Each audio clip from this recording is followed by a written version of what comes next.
Matthew, you seem to be concerned about the situation of upper middle Australia.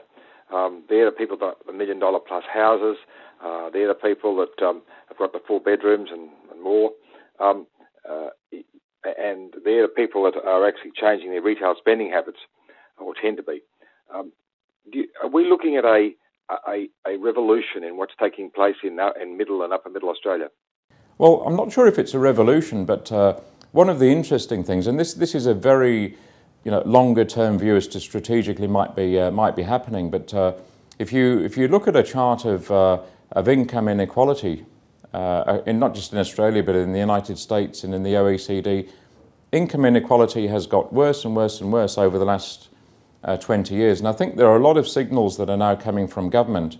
If you listen to Barack Obama's speech from a couple of weeks ago, the potential new French president, and even signals that are coming in Australia with the abolition the other day of the healthcare rebates, there seems to be a tendency by government to be looking after our customer segment at the expense of those upper segments to address this income inequality issue. So we are mindful of this, and it's one of the things that's driving our strategy. Even it might not be the primary driver, but it's something that's definitely on our mind as an observation as to how governments are acting these days. Matthew, in your business, is there anything you're particularly proud of in terms of ways to improve your efficiency?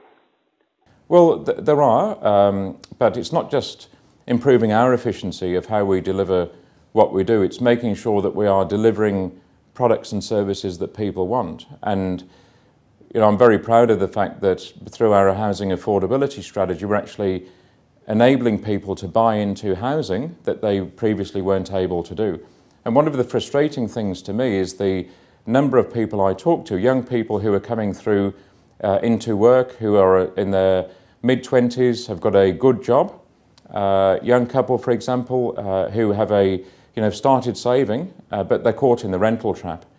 And historically, people in that position were able to move into home ownership quite seamlessly by borrowing a reasonable amount of money and being able to service it. But even these days, people on the average income, it's very, very hard for them to get into housing. And one of the philosophies that we have, which we're driving with government, is a very easy proposition.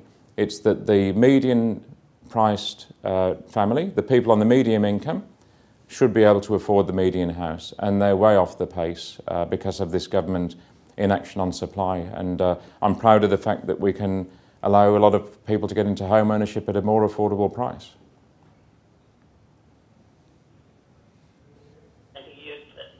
It's selling down your exposure to office and industrial, but you've still got something like $3 billion tied up in them.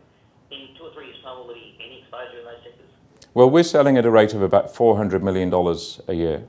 And we're doing that to effectively reweight from our office space into our retail development. We always want to be in a position where about 2/3 of our income comes from rent, because that really gives us a solid backbone. It means that we can really predict our earnings quite well, and it means that we can maintain an A- credit rating. So this is a switch from office into retail, not a wholesale sell down that would put our earnings at risk. So over time, maybe over 5, 6, 7 years, we will sell down completely, but it will be done on a very measured basis. Why are you so bearish about office?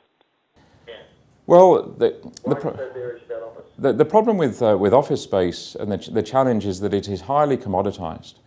And despite the fact that white-collar employment is trending down and demand is quite patchy, new supply keeps on coming out of the ground. And as long as that happens and incentives remain very high, it's very, very hard to make money out of being an office space. To really make a lot of money out of being an office space, you've either got to be a very long-term holder and be able to ride the fluctuations, or a short-term trader. And none of those really fit our capital structure, and none of those fit our bill in terms of having a very predictable rental stream. Retail is a much better and safer bet for us, much more predictable.